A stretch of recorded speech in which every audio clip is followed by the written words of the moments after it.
Saudaraku, mari kita perhatikan penjelasan dari Ustadz Khalid Basalamah. Memang dalam kehidupan ini ada suka dan duka.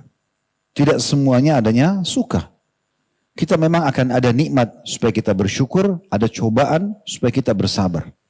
Cobaan macam-macam. Ada orang cobaan di dirinya dengan penyakit, ada orang cobaan dari orang sekitarnya, pasangan hidupnya, mertuanya, orang tuanya, kerabatnya, iparnya dan seterusnya.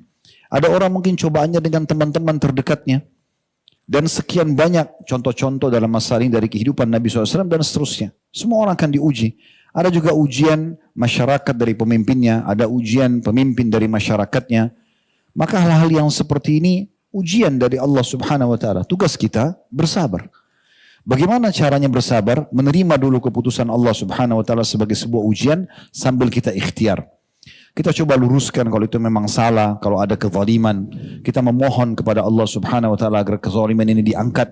Sebagaimana sabda Nabi SAW dalam sebuah hadis yang sahih, kalau seandainya kalian dikaruniai oleh Allah pemimpin yang zalim, maka apa yang kalian diberikan, ambillah. Yang kalian belum diberikan, maka mohonlah kepada Allah Subhanahu wa taala karena sesungguhnya waktu itu sangat dekat. Maksudnya ajal masing-masing sangat dekat. Kezaliman itu tidak akan bertahan seterusnya, gitu kan? Kalau keputusan itu memang adalah adil, karena memang harus dinaikkan harga pasar, karena keadaan memang, misalnya seluruh dunia sedang ditimpa permasalahan, atau negara itu sedang ditimpa permasalahan, sedang naik harga, maka itu dibiarkan.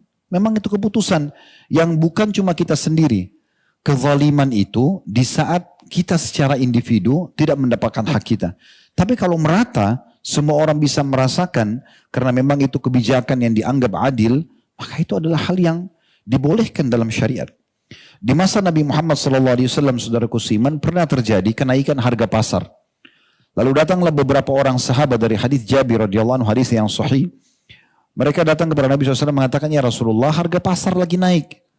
Tolong tentukan harga buat kami. Kata Nabi SAW, tidak. Dalam riwayat lain, biarkanlah.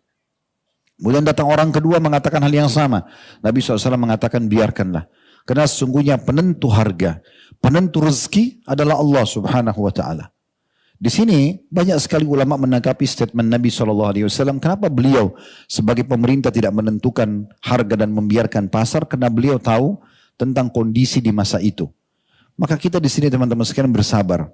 Kita doakan agar Allah Subhanahu wa taala memberikan jalan keluar dari permasalahan ini. Mungkin di saat kita berada di posisi para pemimpin, mungkin kita akan mengambil kebijakan seperti itu atau lebih. Kita tidak pernah tahu. Yang penting, alhamdulillah, kita dikuatkan dengan poin pertama, rezeki kita ada.